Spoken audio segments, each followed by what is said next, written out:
ఏదో ఎవరో చెప్తేనే నేను మంచి మార్గంలో నడుస్తాను, ఎవరో చెప్తేనే నాకు అర్థమవుతుంది, నాకు ఎవరో చెప్తేనే నేను మారుతాను అని కాదు.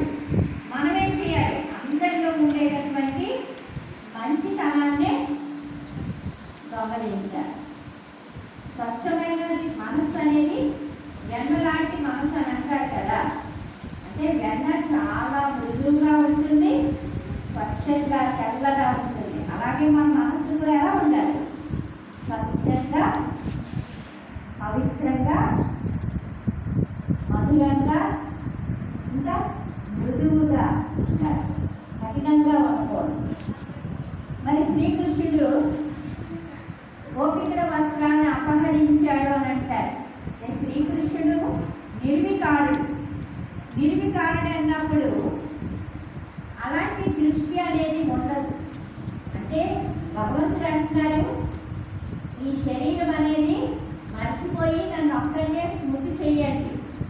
16,108 గోపికా స్త్రీలు ఉన్నారని అంటారు శ్రీకృష్ణుడి. అంటే అర్థం ఏంటి?